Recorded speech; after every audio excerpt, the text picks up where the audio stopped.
Welcome back YouTubers to an everyday encounter of an everyday life of an Aspie. As you're fully aware, if you're following my channel right now, I'm doing the drug-free series, which I'm hoping to address to the teens and other people like that you feel that may need to be shared with these videos as a learning aid tool, or just maybe as a resource for others around you that you feel that needs to be listened to, and obviously just give them an encouragement, alignment sort of thing, because I'm here to support others hopefully in a way that will bring some sort of message of hope, and that hopefully that in the piece that, you know, like I say, I just don't want to be a superhero, but just a enlightenment of others around me, just to give them the lowdown of what's going to happen. So all I'm going to do, basically, I'm up to part 8 of the series of the drug-free series. Basically, this one is called, Why is Addiction Called a Disease?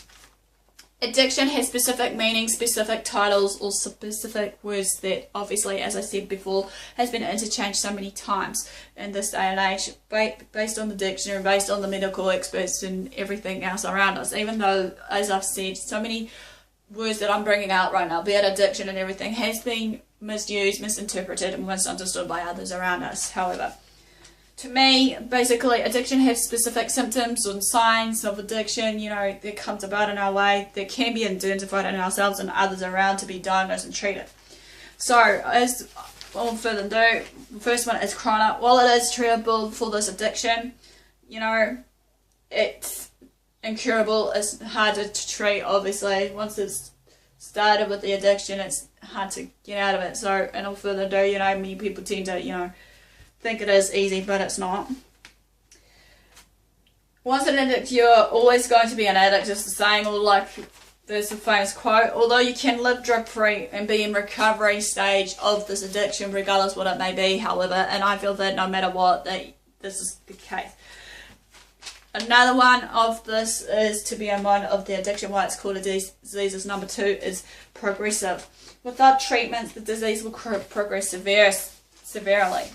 Number 3 is also predictable. Without appropriate treatment, you can predict where the symptoms and progression may lead for your addictions, however. And number 4, terminal. You can die from it unless you can get the blood treatment that you need to arrest it, you know, at bay, you know, be it to imagine that you want to kick the habit, regardless what it is, to the curb, even though there will be, as I said, certain other signs and symptoms through this addiction process, basically, which I'm hoping to address further on in more depth soon in these series. So please feel free just to follow that on once I do, so that hopefully you can gain a better understanding sort of things. So I can obviously bring up the knowledge and know-how, because some of these bits that I'm sharing with you all is based on, like I said, not just my experience as such, but just what I've actually seen and witnessed in the past with my friends, and some with my family,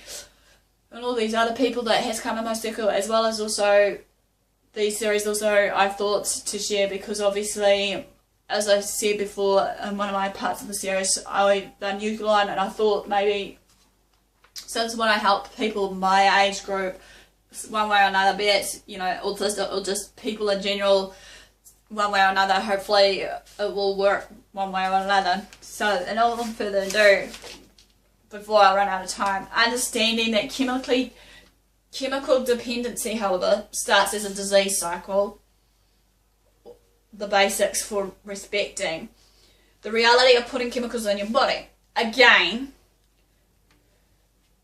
you are a smart teen, however. Read all you can about the signs, the symptoms of drug using, the signs and the symptoms of basically what these drugs will have an effect on your body, you know, and whatnot. Obviously, because I've noticed in the past with certain people that has been prescribed on certain pills, be it over-the-counter drugs, as I said, leads to addiction to further on their hardcore drugs, and sometimes also some of these prescribed over-the-counter drugs has certain other drugs that can be a form of addiction, addictive chemical substance that not many people realise that can actually cause more harm than good to the body as well as the mind. It is sure to be your most smart, most convincing argument to not use in the first place, or if you do stop using.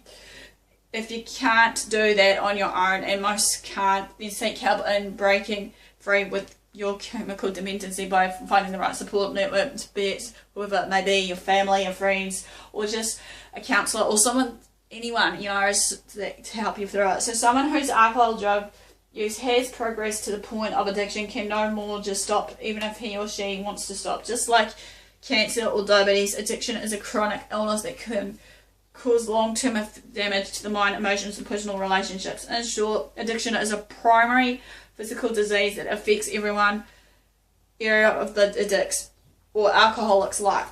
Addiction usually begins gradually and grows progressively worse and worse. Eventually it reaches what's known as the chronic stage, as I mentioned. During this stage, the ability to reason clearly and make sound judgments is ruined not only by the addictive thinking, such as the obsession, but also the mental and physical effects of the drugs or alcohol of the brain. Basically, that ends part 8, basically, of the series of the drug-free. Please give me the like or the thumbs up, basically, for support. Also, share the videos when you can with family and friends. Also, subscribe to my channel if you haven't done so. And also, as you're following me along with the series, if you have been, you know, comment below, basically, some, you know, maybe quotes that will tie in with this to make it positive and user friendly. And also, hopefully, while I'm doing these, my videos will hopefully be on AspieAnswersAll for people there too that I feel needs to be looked at, basically. So thanks for watching, guys, and I'll see you soon.